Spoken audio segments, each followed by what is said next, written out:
Now, from the Bay Area's local news station, you're watching the KRON 4 Morning News at 5. Good morning and thanks for joining us. I'm Daria Folsom. I'm James Fletcher. On this Tuesday morning, we've got lots to talk about on the news front, of course, with a lot of follow-ups to the stories we had yesterday. But first, weather and traffic. Let's find out how it's going outside. Hey, Robin. Hey there. It's already crowded on some of our bridges. We'll check in on the Bay Bridge at 92. All right. What's the weather going to be like? Foggy to start, but really nice again to finish. We had a very warm weekend, and now we're enjoying a nice little break from the heat. Current conditions outside, definitely on the cool and foggy side, though, which is your very typical way to be finishing July. Second to last day of it today. Kind of hard to believe the month's almost over. 50s and 60s for your current temperatures as you're stepping out there. So do so, light jacket in hand. Otherwise, not too much to worry about. That fog should slow you down just a touch in the East Bay Hills and then up and down the coast, but it's not going to stay around well into the afternoon ahead of us. Even cooler this morning than it was yesterday, only by a couple of degrees, and that's something that's going to carry through into the afternoon. A few spots that were in the low 80s yesterday will fall into the upper 70s today. So yeah, really nice weather all the way towards our afternoon highs. I'm talking more about what you can expect today and for the rest of the week too. Still to come in your forecast. Robin? Thank you, John. It's going to be pretty crowded for the cash payers right now heading into San Francisco. We're checking out your Bay Bridge approach, and those cash lanes are spilling all the way back beyond 880. So yes, it's slow only if you're paying cash. Check out the fast track lanes and the carpool lanes. They look great, right? After you get through this minor slowdown, it's going to be a smooth trip across the span to downtown San Francisco. Another bridge that's a little busy and crowded is 92, the San Mateo Bridge. The brake lights coming to a crawl on the flat section when you're just west of the toll plaza, but up and over the high rise, it's easy. A nice transition into Foster City and San Mateo. Daria? Thanks a lot. 5:01 right now, and we're learning much more about the gunman who opened fire, killing 3 people at the Gilroy Garlic Festival. Apparently, the gunman had investigated and shown some interest in some radical views. We have KRON 4's Will Tran joining us live from Gilroy with more on that part of the story. It helps point to why. That's what everybody wants to know, Will. At this point, they don't have a definitive motive, but absolutely, they're looking on to his online accounts. They're looking to see what he's posted to try to get inside his head, especially now since he was killed by officers when they responded to the Gilroy Garlic Festival on Sunday about a man armed with an assault rifle. So without him being alive to question, they have to do the background work. In the meantime, you can see officers behind me at the Gilroy Garlic Festival, which is still shut down because it's still considered a crime scene because they are still searching for that potential suspect. Let me show you video from just hours ago from Gilroy, about 1.5 miles from this location. All day yesterday, the police department, along with help with ATF and FBI, they were at a location where they spotted a car with Nevada plates. They believe the car belonged to Santino Lagan, the 19-year-old gunman. They spent yesterday meticulously going through there carefully because they were not sure if it was rigged with some explosive, which is why it took some time. They used the robots, they looked into it, and according to a police officer I spoke to about an hour ago, he said they had to dismantle it just for everybody's safety. It has been removed from the scene and it will be processed by investigators. They need the car, they need all the other evidence to possibly try to get inside his head for a possible motive on why he shot at so many people, killing 3 people, a 6-year-old, a 13-year-old, and a man in his 20s.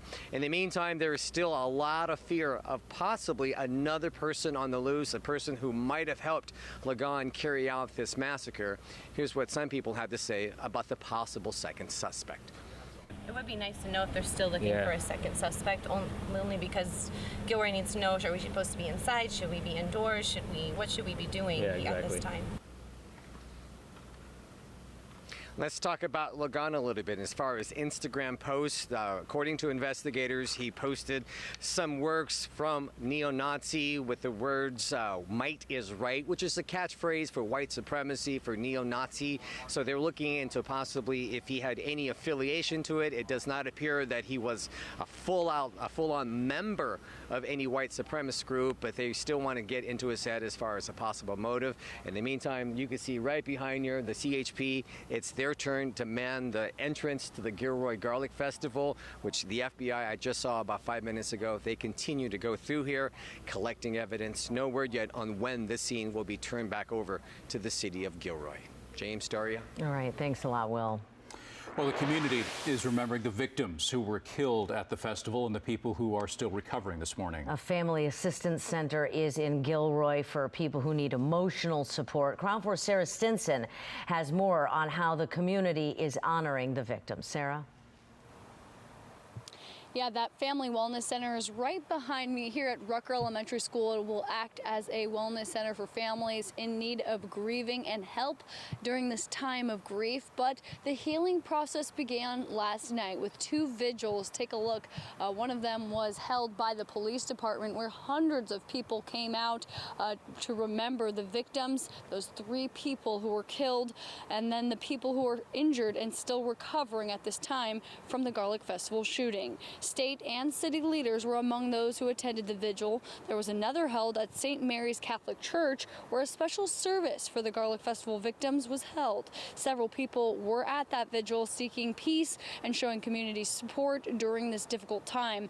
Churchgoers say this is a powerful way to unite after such a horrible event. They say it's important for everyone in their community to comfort each other at this time. I think healing and love is the only thing that's going to heal our country and the state that just the world is in right now. We just need to be kind and love one another and just really appreciate life and the loved ones around us.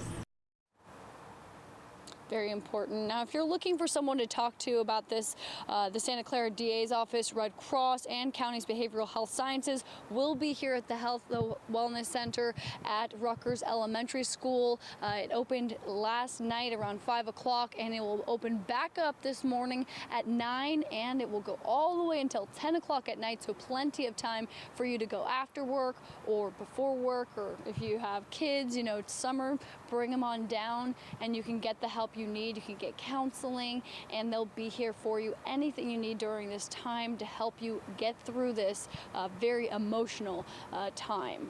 For now, I'm live in Gilroy. Sarah Stinson, Cron 4 News. All right, thank you, Sarah. Those were the survivors, you know, who were shaken, and then there were 3 who were killed. Remember the little boy we talked about yesterday all morning long, just 6 years old? Well, now we know who the other man was killed, a 25-year-old named Trevor Irby, and he was visiting the Garlic Festival from Rochester, New York, and there he is with his girlfriend. He graduated from college in New York in 2017 in biology, and he and his girlfriend, Sarah Werner, were at the Garlic Festival together, and that's when he was shot and killed.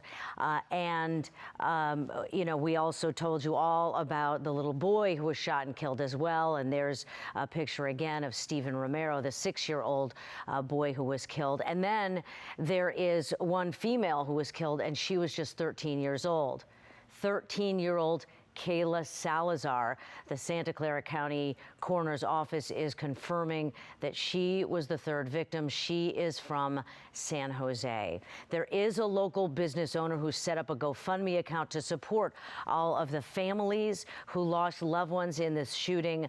Bob Mann's dealership had a booth at the Garlic Festival this year, and they've been to the festival and sponsored it many times. And he learned about little Kayla being killed, and he just felt that he had to help the family. So he created GoFundMe pages for the Salazars and for the family of 6-year-old Stephen Romero.